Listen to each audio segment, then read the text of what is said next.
Welcome back everyone to another episode of Mumbles. Today, we're reviewing a game. And we're reviewing the Solus project. Now what the heck is this game about?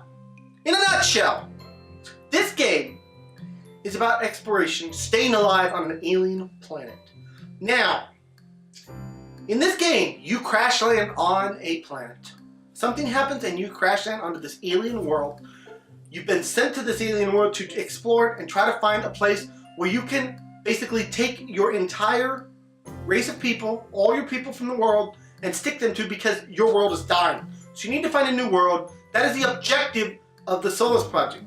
But as it goes on, something happens and you crash land onto this planet.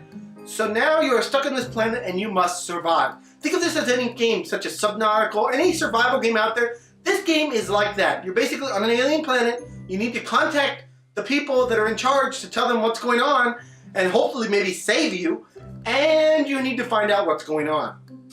So that is what the Solus project is. Now getting into the graphics. The graphics in this game look very beautiful. I love the way that they made everything look have a little bit of a creepy vibe and kind of a little bit of a, nice little good graphical vibe. It's got a very nice vibe going for it. Now the soundtrack in it, there's not a lot to the soundtrack in this game. It has its moments, but for the most part, it's very silent, quiet, just like an alien planet should be. Now the controls in this game, for the most part, they work good. At first, when you first start out, you're gonna get a little confused as to how to use them, but overall, they have a nice grasp on the controls and the controls they needed for this game. Now, we're moving on to the gameplay. Now the gameplay in this game, basically as I said, it is a survival game. So you must scavenge for food, you must find water, you must advance through the plot of this game. You must stay warm. If you go into water, please be aware. If you are stuck outside and you're wet, you can freeze to death. You can get hypothermia. Things happen. There is storms. All that stuff can happen to you, and if it happens, you'll die. So, nice little survival game here. Now this does have a horror type vibe to it. Things on an alien planet can be scary. You're finding new things. You don't know what to expect. There's some scary moments in this game, no doubt. The fact of just running out of food and water is scary in itself. But added to the fact that things are on this alien planet that obviously don't want you there, or even just trying to survive themselves, puts a whole nother twist on it. I know a couple times, more than once actually, I would be walking along and something would go, hey, and I go, ah! You know what I mean? Because that's just how scary it is, and I apologize in advance or after the fact for yelling, but that's kind of how things can be in this game. So please be aware of that. It's not like, oh, murderers, oh, there's going to be a murderer that's after you and he's chasing you. No, it's not that kind of horror game. It's a discovery horror vibe. So what's going to happen? Are aliens going to come and get me? You know what I mean? That kind of vibe. So be aware of that in the gameplay. Now, on to the cons of this game.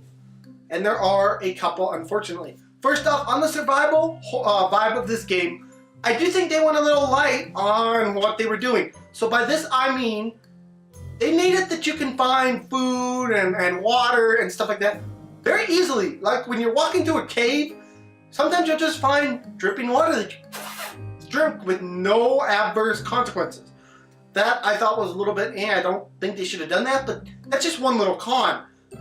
Another con to this game is that I do wish that it gave you, more of a exploratory vibe in it. So by this I mean, I kind of wish that you could, like when you discover something new, you could study it, you know what I mean? Like, so let's say there's a new alien form, and you see it, I kind of wish you could figure out what to do with it. I also kind of wish they would have made it that it had a building part to it. So by this, I mean, whereas, you can make flames and things like that, it is very much, you're doing this, you're doing this, you're doing this, you're doing this, you're doing this, you're doing this.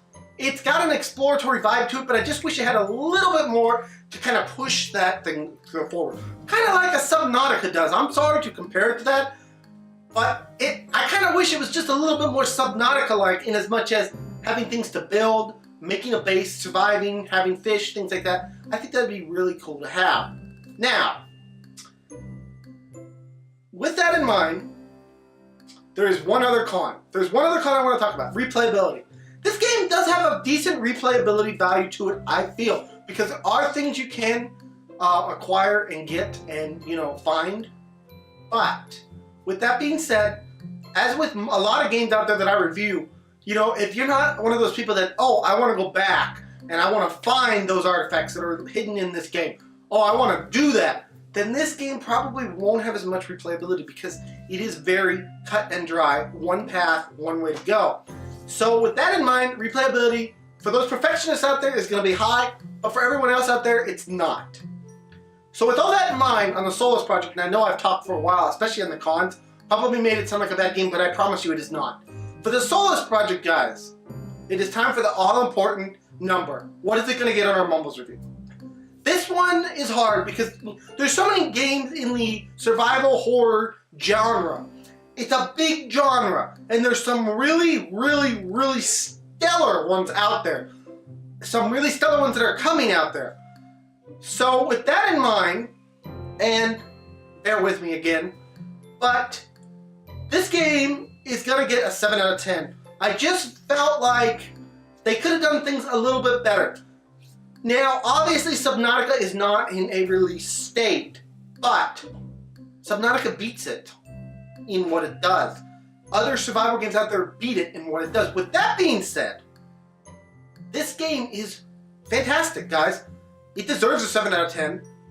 If it had a little bit more survivability in it, you know, with those elements that I talked about earlier, this game would easily be an 8 or a 9. But it is a 7 in its current state. Nice little game. Definitely, if you like survival games and exploring and alien stuff and space stuff, you're going to want to check this game out. I'm likely to do some gameplays on it because I like it a lot. And I think it'd be a great game to do gameplays on. So definitely, please check it out. I will put the link in the description. And yeah, guys, this has been another episode of Mumbles. I want to thank y'all so much for joining me. Please smack that subscribe button. Smack that like button. Smack all of the buttons. And I will see you guys all in the next video. Bye-bye, everyone. Take care.